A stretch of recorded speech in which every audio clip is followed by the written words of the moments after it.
Today I'm speaking with Jason Sweeney, a composer. He does composing for theatre, filmmaking, experimental kind of sound grooves. He's been involved in so many bands over the last 35 years, and he's been surviving as a musician. He hasn't done anything else. He's just been a musician. So to me, that is a thriving artist. So how do you thrive as a musician and just work on the work you love? Well, we're going to find that out, and also what it's like to work with composing for theatre, composing for filmmakers, and also the future for musicians in this modern landscape of streaming services and AI, and where things are going. And we try and keep it positive and try and look on the bright side and think that maybe rather than it only just being the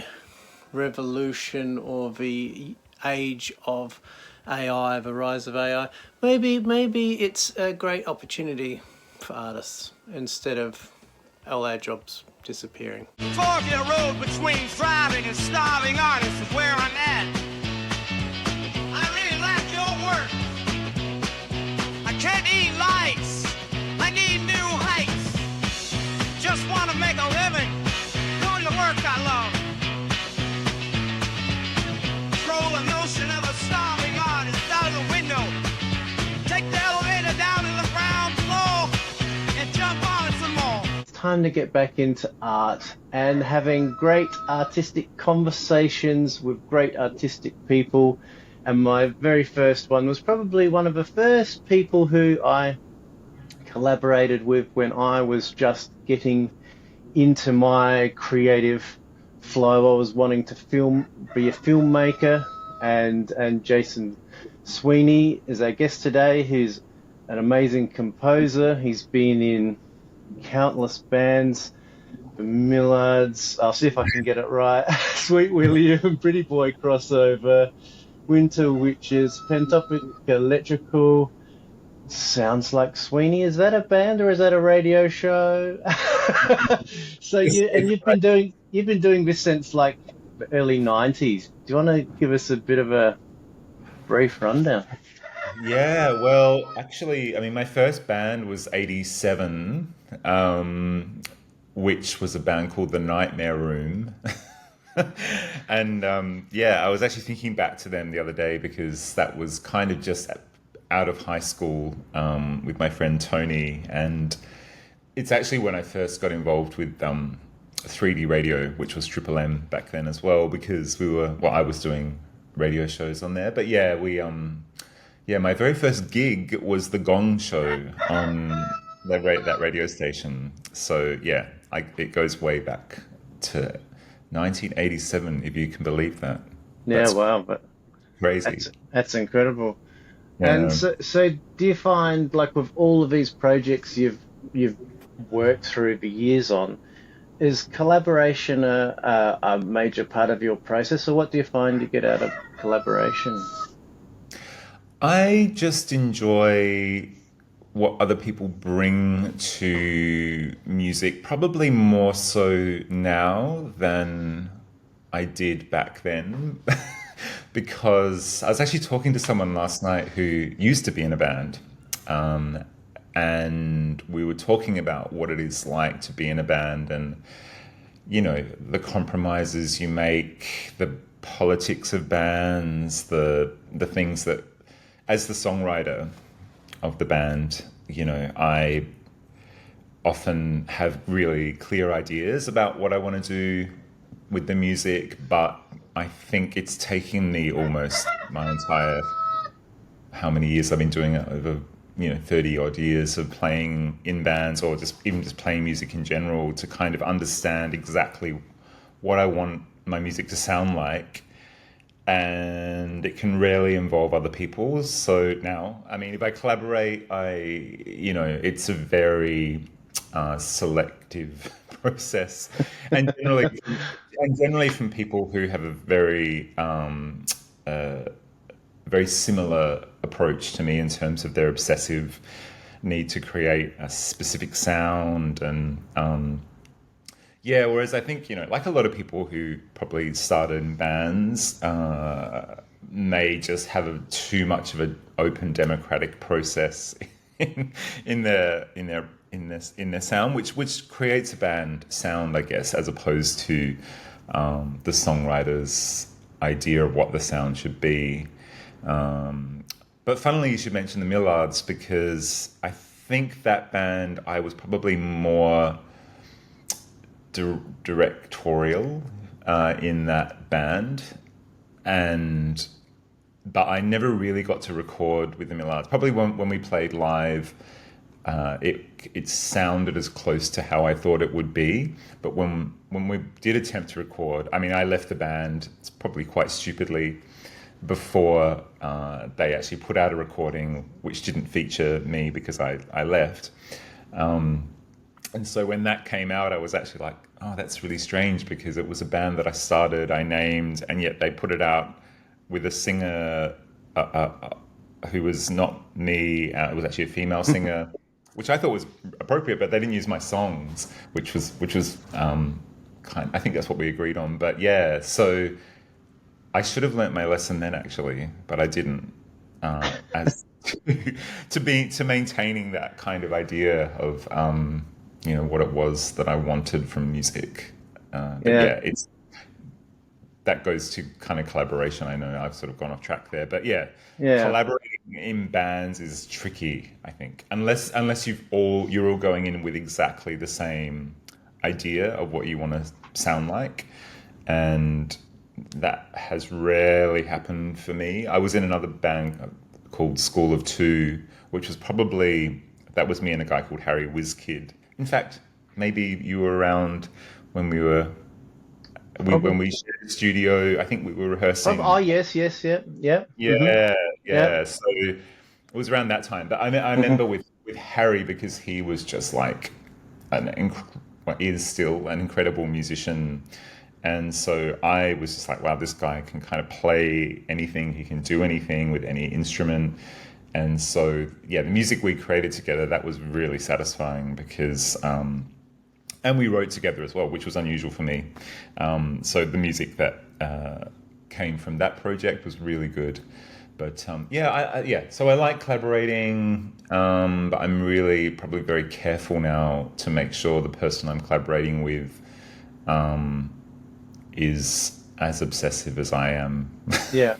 Does it need someone to have like be like the director of the band, someone with a vision, and then everyone else kind of plays their part? Because I come from the filmmaking background, everyone has kind of a role in creating the art and has got a specific kind of role.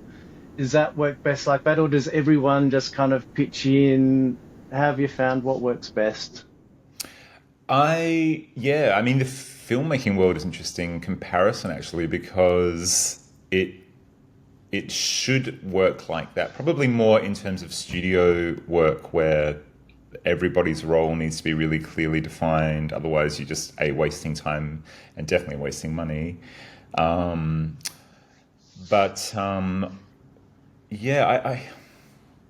think because it's been so long now since I've been in a proper band. I'm trying to recall.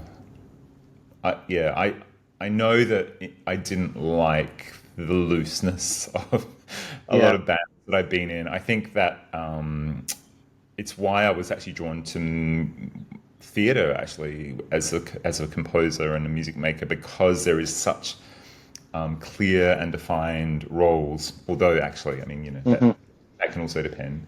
So I there should be, I think, at least someone who really is driving it, whether it's a songwriting collaboration that is driving it, and then, like the bass guitarist or the keyboardist or whoever, then, or even the singer, maybe in a band might have to just kind of go with what the songwriters had intended.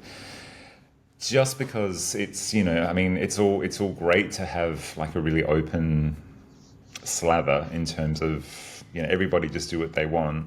I think my favorite bands, the people that the songwriters who chosen particular musicians, all bands have just come together. I think everybody's there for the common good of making the best Yeah, what they can from songs.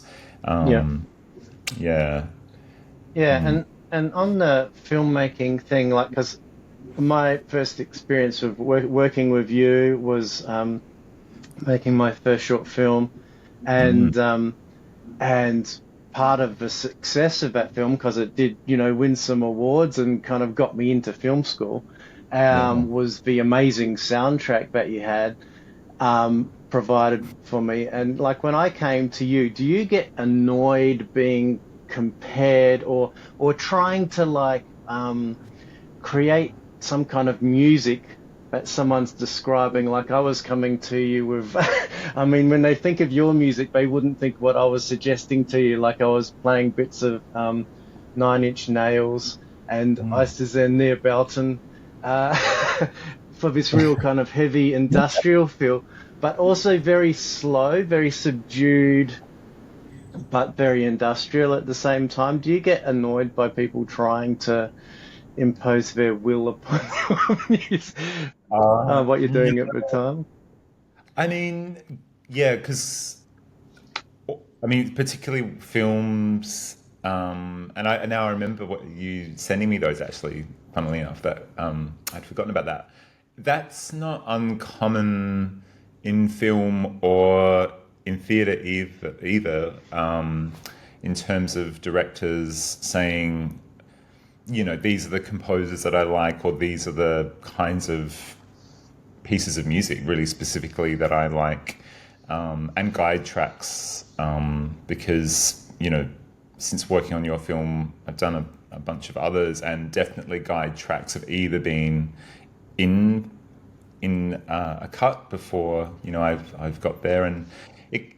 I mean, it can sometimes throw me a little bit. I don't recall feeling thrown when you asked me to do that, because I mean they're things that I listen to anyway, so it's like, well, I Yeah. connect with that, and I can definitely I can definitely make something in that world of Hmm. sound. But funnily enough, the theatre show I'm working on right now, is it's a musical, and I'm not working. It's a strange gig. I'm not working on the main show. I'm working on like a pre-show experience, Hmm. and the directors were very specific about actual songs they wanted, and I so I basically had to create cover versions of songs. It was that specific, Yeah, right. which is not in my comfort zone at all. So sometimes those challenges come up, but yeah, I mean, definitely a lot of theatre directors, and yeah, other filmmakers I've worked with will generally give me a sense of the kinds of music that they are thinking of, and I understand it's the easiest way, for a director to at least guide me, but I think I've got a little bit more assertive. Is that the right word? I mean, Hmm. and this is a good example. What I'm working on now. I actually went straight to the directors and said, "So what music of mine do you like? Because that would really help me. Because I've Yeah. got such a lot of music Yeah. out there. Now I can kind of go, well, it's almost like a little test. It's like, okay, have you really listened to Yeah. my music? Yeah, Because you can refer to your own collection. Yeah.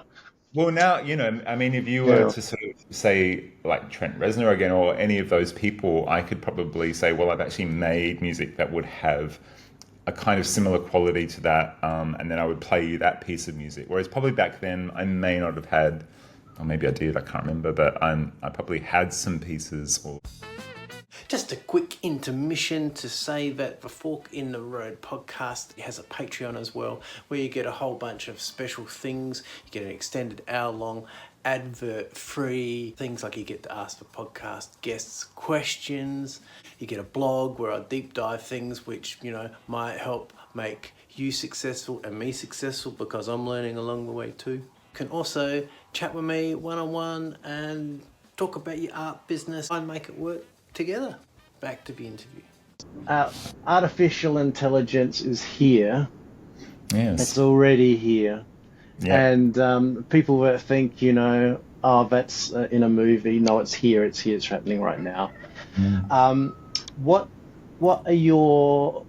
your point of view when it comes to music creation, and music promotion, and where do you see things going?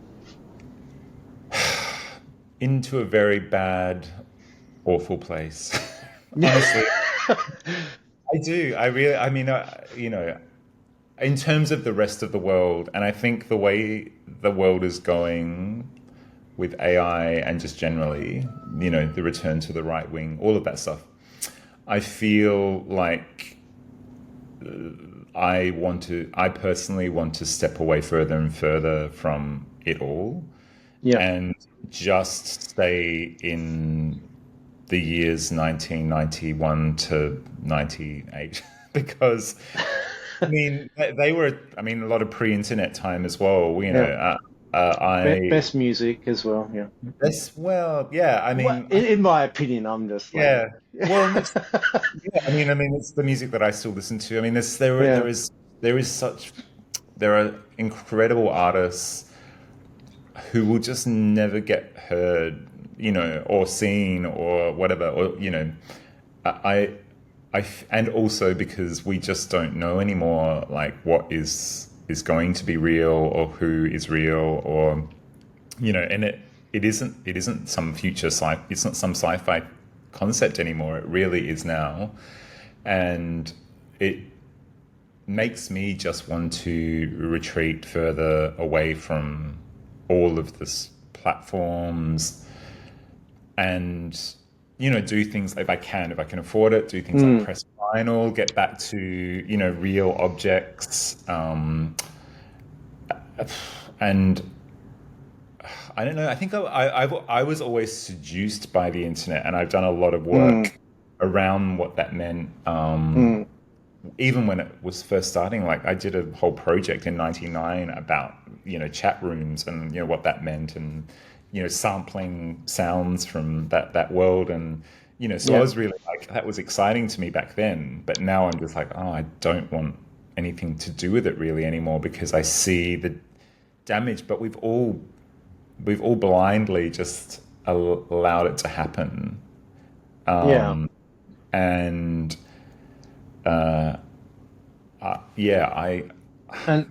it's worrying. Yeah. So you've got kids. I don't know how. I don't have any dependents. I don't have anybody except me, really. Well, we're homeschooling them now because pretty much I'm the girls' teacher, because one of the main reasons is everything that their kids are being taught in school now. Is they're teaching kids how to behave in jobs which won't exist by the time they're ready for jobs. They literally will not exist. The future that we're going to see in the next 5 to 10 years is going to be such a dramatic shift. Yeah. And I believe personally that that it's going to be people who are making things, making music, making artwork, making furniture, food, whatever, and somehow getting it out to the world online for people to see how they're doing it. They're going to be the people who are going to succeed as artists, creative people, because people are going to want not the cheap shit. They're going to want the original, the thing that someone's put love into and put their soul into. It's I saw a video once of someone making the paint and then painting the picture with the paint that they've made, like this massive process, taking it right to the end point. And also, like, my wife, it was like people preparing food for, like, from the old world, kind of like, you know, making preserves and stuff like this right from the beginning and taking it right to the end. And when you see that and when you connect with that, like I want to taste that. I want that jam. And I really want that painting. When you connect to the personal story of the person behind it, I think that's what's going to become valuable. And I think that's in terms of my girls' education, like they need to like follow what they love and go really deep on that and present that to the world, because unfortunately you have to present it to the world if you want to see some return for it, I think. I don't know, Yeah. what are your thoughts on that? Oh, I absolutely agree. I don't ever think I'm wanting to make something in ice. Or I mean, yes and no. I mean, I guess when you're not where there's no pressure, external pressure, like in terms of my songwriting, there's no external pressure for me to do any of it. I mean, it's not like I have a label or manager or anybody saying, you need to write an album or you need to go on tour or you need to any of that stuff. And I don't know how I'd feel if there was that, in my life. I probably would maybe like it or maybe not. I'm not sure. But because I've been there before, that's happened. But I do believe you need an audience of some kind. I've always thought, well, as long as there's one person, who's interested, that's good. As there's someone, because art is communication, music is definitely like you need a listener of some kind, and that's often can just be me. I don't mind if I'm just making it for myself. It's not a problem, and because of all that of what we're talking about in terms of the future and the way it's happening at such a rapid rate, and everything is going to change at such a rapid rate. Within months, within weeks, it's really that's scary. Holding on to anybody's attention, I think, is a difficult thing, because and I don't know what the solution is. I think it really is just about trying to stay real.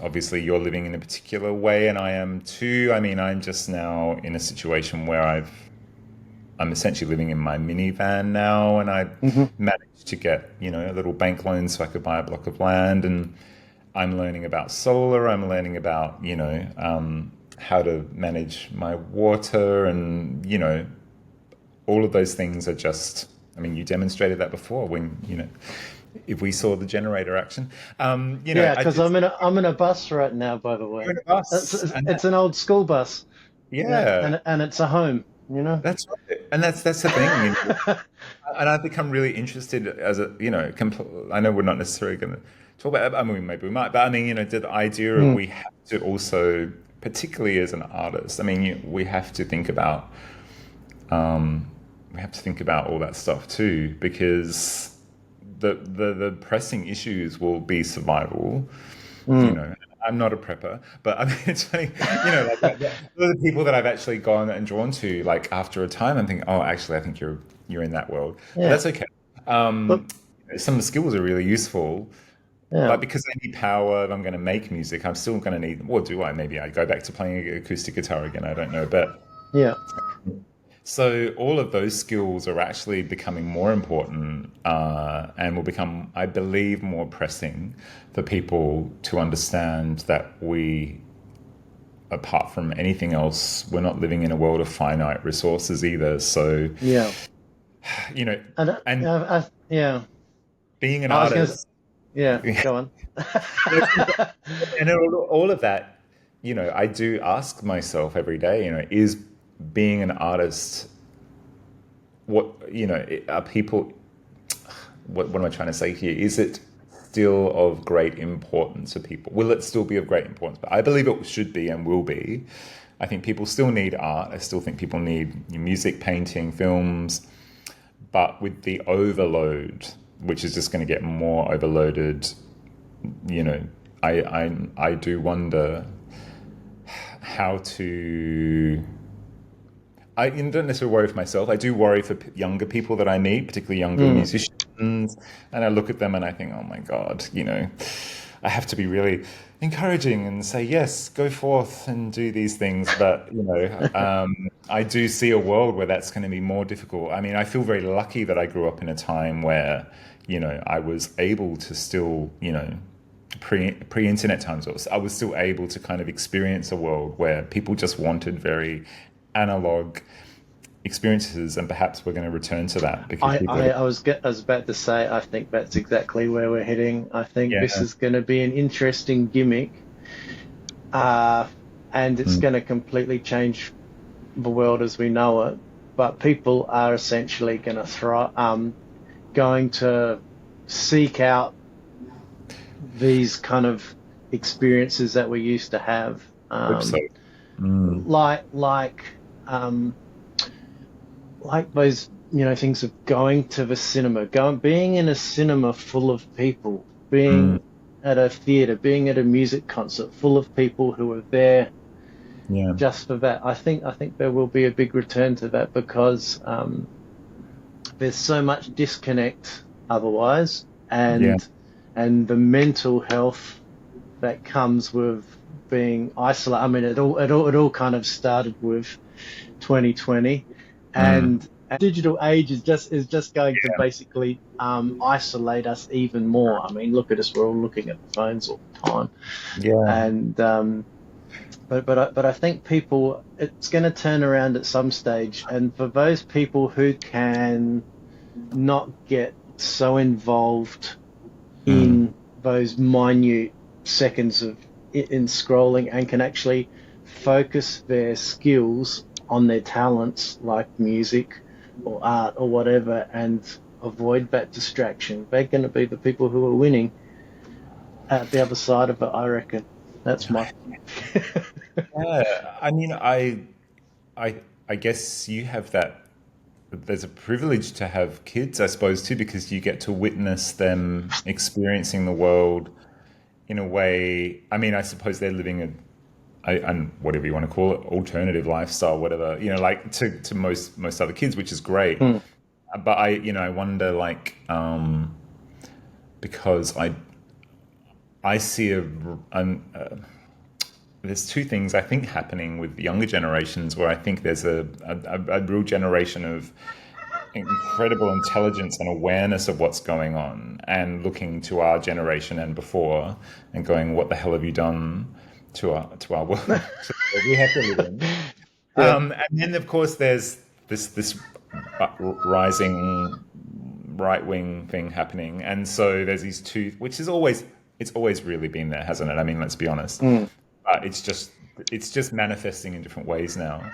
But I do wonder, like when you observe, your own younger generation, how they will engage with the world in that way, because or their friends or whatever, because you know I long for a bit of mystery and naivety in the world. Like there doesn't seem yeah, to really, and from a very, music oriented way, like the ability, like a film, a long form film, like an album, like, I just feel like people don't really want to engage in the full idea anymore. Like we're just yeah, kind of seemingly wanting, okay, give me 30 seconds and that's enough.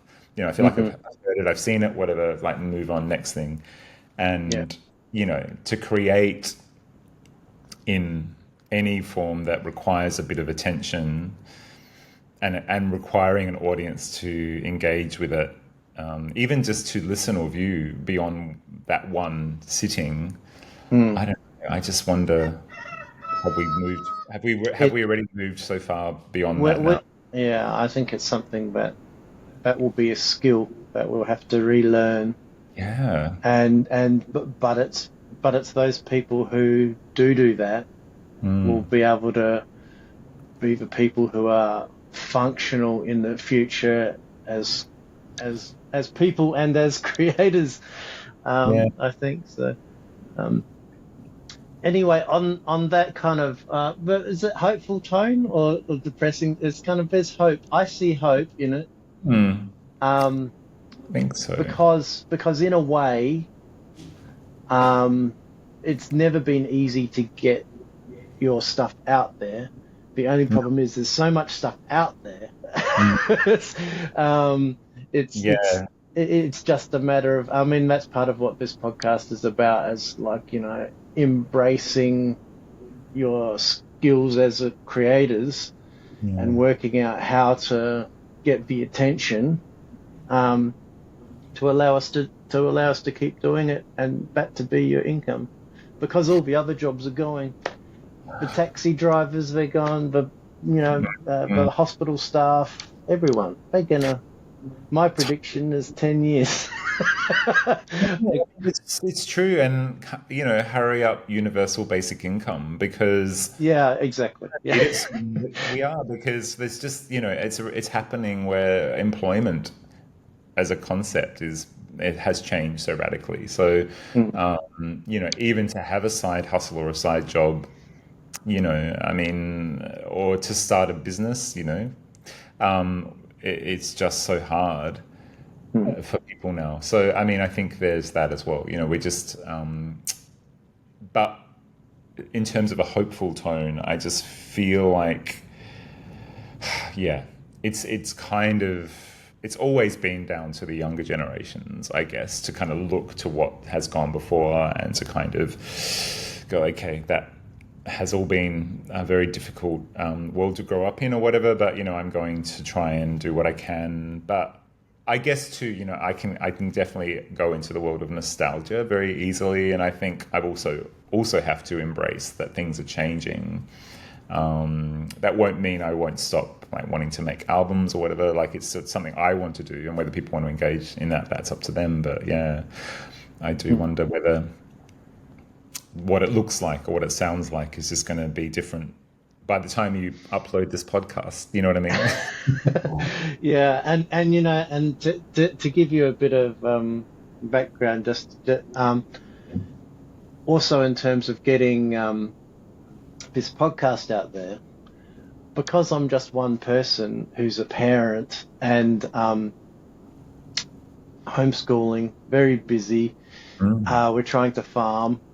So with the podcast, all this AI stuff is not necessarily a bad thing in some senses, because this podcast, I am literally putting the whole hour into a program which finds all the snippets and Wow. turns them into reels to upload to like 10 or so reels that upload to social media automatically, with the text already in it, the hashtags already in it, optimized for and this isn't an advert, I'm not going to say their name, but there's transcript company, all this stuff. So like as a solo you know as a solopreneur, I hate that term, entrepreneur, but it's fun.